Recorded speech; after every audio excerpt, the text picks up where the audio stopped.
Hello friends, ഇന്ന് നമ്മൾ പോകുന്നത് നാലമ്പലങ്ങളിൽ ഒന്നായ മൂഴിക്കുളം ശ്രീ ലക്ഷ്മണ പെരുമാൾ ക്ഷേത്രത്തിലേക്കാണ്.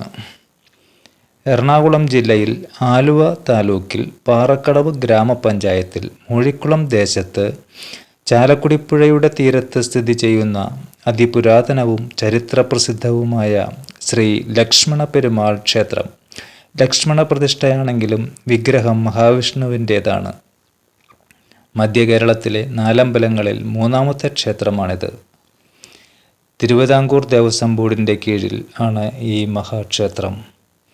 നിർമ്മാണത്തിലും രൂപകൽപ്പനയിലും ഏറെ വ്യത്യസ്തത പുലർത്തുന്ന ക്ഷേത്രമാണ് ഇത്. 5 ഏക്കറോളം വിസ്തൃതിയുള്ള 4 നടയിലേക്കും ഗോപുരമുള്ള മതിൽക്കെട്ടിന് മധ്യഭാഗത്തായി വ്യാളികൾ കാവൽ നിൽക്കുന്ന വിളക്കുമാടത്തോടു കൂടിയ വലിയ ചുറ്റമ്പലം ഉണ്ട്. കിഴക്കേ നടയിലൂടെ വലിയമ്പലം കടന്ന് നാലമ്പലത്തിൽ പ്രവേശിക്കുമ്പോൾ വിസ്തൃതമായ നമസ്കാര മണ്ഡപം, 2 നിലയിൽ ചെമ്പുമേഞ്ഞ വട്ടശ്രീകോവിൽ ആണ് ഇവിടെ. ഭാരതത്തിലെ 108 തിരുപ്പതികളിൽ 13 ക്ഷേത്രങ്ങൾ കേരളത്തിലാണ്. അതിൽ ഒരു തിരുപ്പതിയാണ് തിരുമൂഴിക്കുളം ക്ഷേത്രം.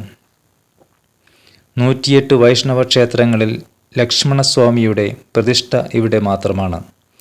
ഉച്ചപൂജയ്ക്ക് മുൻപ് ഈ ക്ഷേത്രത്തിൽ ദർശനം നടത്തുന്നത് അതിവിശേഷമായി കണക്കാക്കപ്പെടുന്നു. അടുത്തതായി നമ്മൾ പോകുന്ന ക്ഷേത്രം പായമൽ ശത്രുഘ്നൻ ക്ഷേത്രത്തിലേക്കാണ്. നാളെ നമുക്ക് അവിടെ വെച്ച് കാണാം. Okay, by.